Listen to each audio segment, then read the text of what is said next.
Hi guys, so today's video is all about how I got started with wedding photography. So I just thought I'd give you a backstory as to where I came from, what I did, all you need to know about me and my journey as a wedding photographer. So let's go.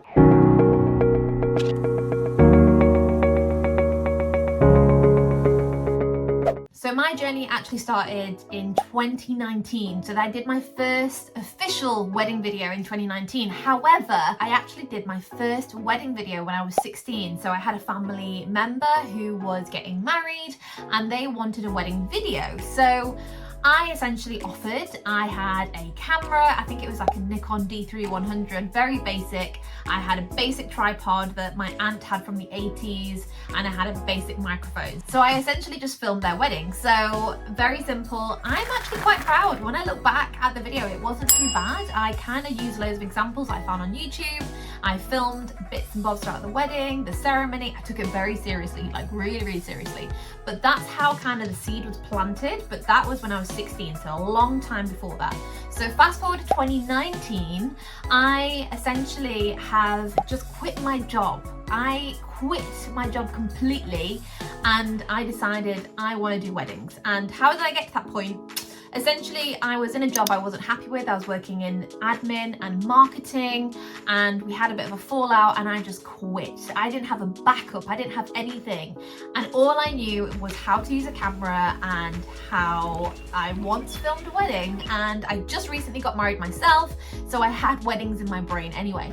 So this was February 2019 and I essentially started to panic. I didn't know what to do first and I did what I thought was the best thing, and I found weddings on Facebook. So I joined all these Facebook groups and I essentially just posted, hey, is anyone getting married? Will you let me do your wedding video for free so I can get a portfolio up and running?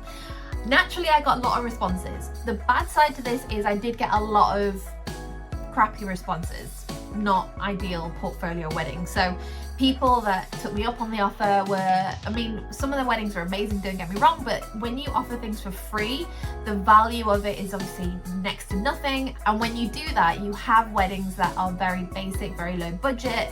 The couple may be getting married for the second time. They're not paying a lot of money into the venue. So it wasn't the ideal entry to wedding photography and videography. I would not recommend it. However, it was good practice to kind of get to know how a wedding worked. So what I learned from that was how a wedding day ran from start to finish. So stuff about bridal prep, then the wedding ceremony, then the wedding breakfast and the speeches. So I got to learn how the structure of a wedding day worked. So it was essential for that. So once I had that knowledge, I did feel confident to kind of embark on better weddings because I knew what to expect. If you've never been to a wedding before, it's great. I obviously just got married myself, so I did have some structure to what I knew, but if you've never been to a wedding before, it's probably ideal if you do offer things for free, just so you know how a wedding day works. It's very easy to get confused. Wedding breakfast is actually their first meal as a married couple. It's not the breakfast itself, and how speeches work and how the day runs. There's so much that goes into a wedding, so it was invaluable to start that way. So I did a few weddings 2019 and they were very low budget. So I essentially got my expenses paid for. So, and having said that, actually we did a wedding down south. It took about 3 hours to drive there. We only charged £50, which is actually not enough to cover fuel because we stayed the night before as well. But we did get something out of it. So I started by doing those weddings first and just getting that experience about how a wedding day works. Then I had a very basic portfolio. I had some images, I had some clips of couples on their wedding day. Then I was able to create a website. So I created my website using those clips, just snippets here and there, a very basic website. All it had was the keywords like wedding photography and videography, a few example portfolios and a contact form. That is literally it. It didn't have anything crazy. However, I kept posting on Facebook pages, letting people know that I essentially am offering wedding photography for a discounted rate. So what I did then is I did a 20% off offer. My packages were still very low because again, I was just starting, but people took me up on the offer, and because there was a monetary value there, people started to take me a bit more seriously and they knew there was an offer, so they feel like they were getting a good deal. So I started to get bookings and they were for future weddings. So they weren't immediate weddings that I needed straight away. It was for people coming to me and saying, hey, I'm getting married next year. We need a wedding video. How do I do that? So I started getting bookings in. Bearing in mind this is 2019. I started getting weddings booked for 2020, which I don't have to tell you what happened in 2020, but essentially all of my weddings did get postponed. The last wedding I did in 2020 was March, very early March 2020. It was a stunning wedding. They did pay for me. I did make some profit off it, and it was a great portfolio builder, and it was beautiful. It was in this Italian villa, and genuinely I loved that couple. It was an amazing experience. I knew when I did their wedding, I was like, I want to do this forever.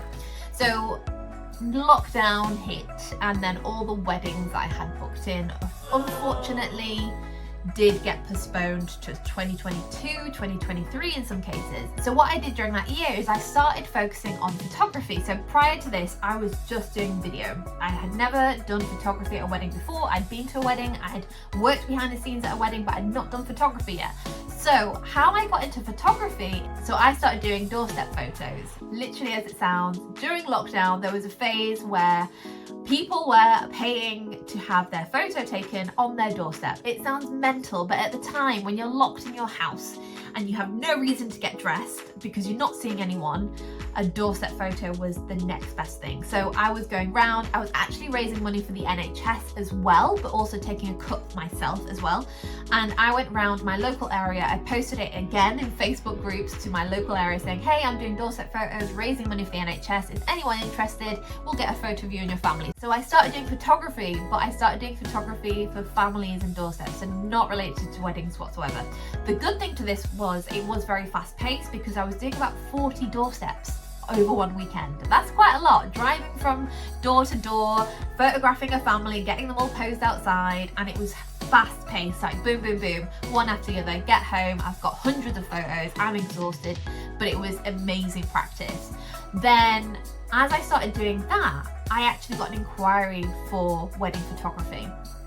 So someone said, hey, I know you're doing photography at the moment, could you photograph my wedding? We were still in lockdown at the moment. We didn't know if lockdown was ever gonna end, but they wanted to book in advance for the next year. So I booked them. And then I had that pressure to kind of become a wedding photographer. So I dived in as soon as lockdown lifted. I had this wedding, so I started practicing.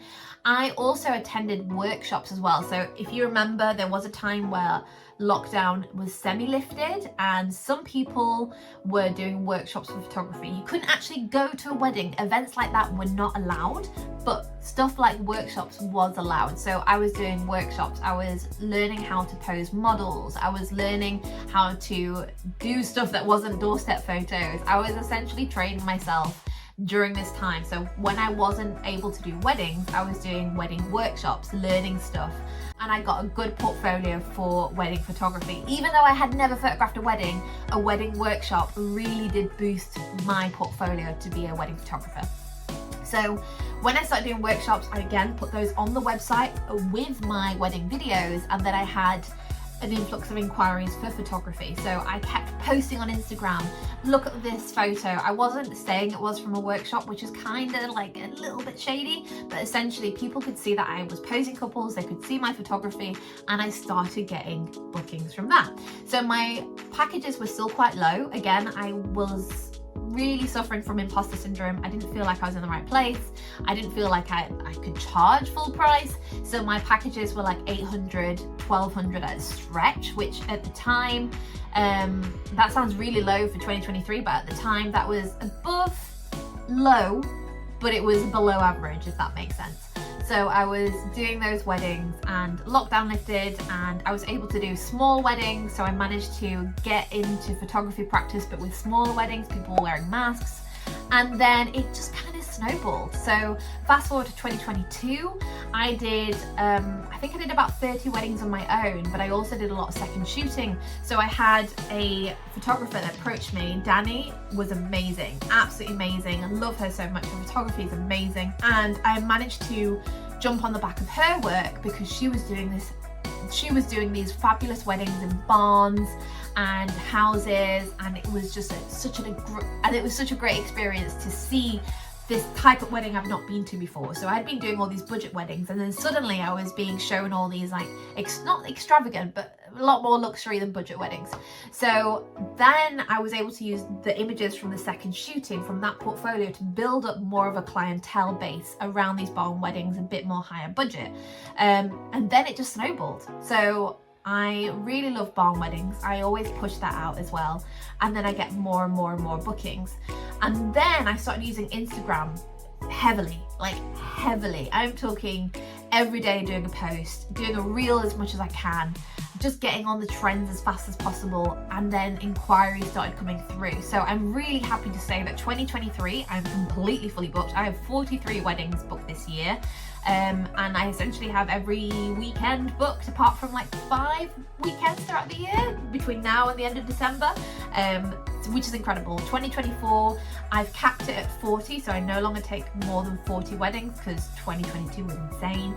And I am currently at 36 weddings. So I've only got four slots left for 2024. And with that, I have increased my prices, obviously, because there is more demand. My photography skills have got better, and I have done workshops. Like, I can't remember how many workshops I've done, probably at least close to 10 at this point. They cost money as well, training. I've also done a flash photography workshop, which was a full day with a guy called Chris Chambers, and I learned everything I wanted to know about flash. And I made sure it was a one-to-one, so it wasn't a group workshop. It was me and him for about 8 hours, and I could pick his brains, I could ask him everything, learn how to do different type of photography inside and outside with flash, which is so essential. So things like that started adding on. I've done some online courses. I joined the Jai Long business map. That was incredible. I've finished it now, but essentially it taught me as much as I needed to know about business. I now am on the Caitlin James All Access as well. That is incredible. I love the amount of detail that she puts in. She essentially shows you every single wedding she's ever done, and you see the behind the scenes almost like you're there. So a lot of money has been building my portfolio and my knowledge. So at the same time, yes, I've been booking weddings in the future, but I'm still learning. And that's something you need to know as a photographer. Trends will keep changing. So if you look back at wedding photography from 2008, it's completely different to it is now. I mean, all these angles, like color pops, all of that. Trends will keep changing, and it's so important to keep training yourself as well. So this is what I'm doing. But yeah, I'm on Instagram every day. I'm seeing what people like. I am also analyzing which of my posts do best as well. So I post something, I see how many likes and engagements it gets as well. So I'm learning, constantly learning.